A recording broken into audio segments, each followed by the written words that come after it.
Hello and welcome বন্ধুরা, spoken ইংলিশের ক্লাসে সবাইকে স্বাগতম। আজকে আলোচনা করবো কিছু বেসিক সেন্টেন্স যেগুলো প্রতিনিয়ত দরকার পড়ে। তাহলে চলো শুরু করা যাক। সবার প্রথমে আসি সামনে দেখো। যখন কেউ কাউকে বলে সামনে দেখো, তাহলে ইংরেজি হবে লুক অ্যাহেড। লুক অ্যাহেড, এগিয়ে যাও, গো অ্যাহেড। আস্তে গাড়ি চালাও, ড্রাইভ স্লোলি। ওর নাম জিজ্ঞেস করো, আস্ক হিজ নেম। নিজের কাজ করো, মাইন্ড ইওর বিজনেস অথবা ডু ইওর বিজনেস। ফিরে যাও, গো ব্যাক। ফিরে এসো, কাম ব্যাক। শুনুন তো, জাস্ট লিসেন। তাড়াতাড়ি এসো, কাম শুন। আমাকে দেখতে দাও, let me C.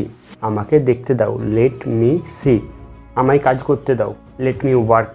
Let me, দেখো লেট মি কথাটার অর্থ দাও, মানে কাউকে অ্যালাউ করো। ওকে যেতে দাও, লেট হিম পাস। আমাকে যেতে দাও, let me go. Let me go. তৈরি হও, বি রেডি। ওর দেখাশোনা করো, টেক কেয়ার অফ হিম অথবা হার। ছেলে হলে হিম, মেয়ে হলে হার। ভেবেচিন্তে কথা বলো, থিঙ্ক বিফোর ইউ স্পিক। নিশ্চয়ই আসবে, ডু কাম বা মাস্ট কাম। এগো, মুভ অ্যাহেড।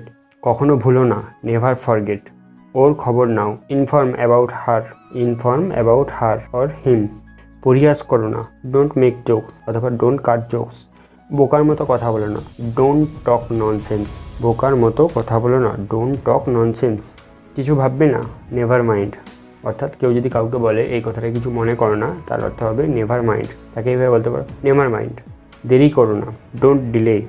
কখনো ভুলো না, কাউকে যখন বলবে আরে এই কেসটা ভুলো না, নেভার ফরগেট। Never forget. চিন্তা করো না, ডোন্ট ওয়ারি। ডোন্ট ওয়ারি অর্থাৎ চিন্তা করো না। ওকে খেপিও না, ডোন্ট টিজ হিম। যখন কেউ কারোর সঙ্গে লাগে তখন আরে ওর সঙ্গে লাগছিস কেন, তখন ইংরেজিতে বলতে পারো ডোন্ট টিজ হিম। যদি ভিডিওটি ভালো লাগে অবশ্যই লাইক করবে এবং কমেন্ট করে জানাও পরবর্তী ভিডিও তোমরা কোন ব্যাপারে চাও।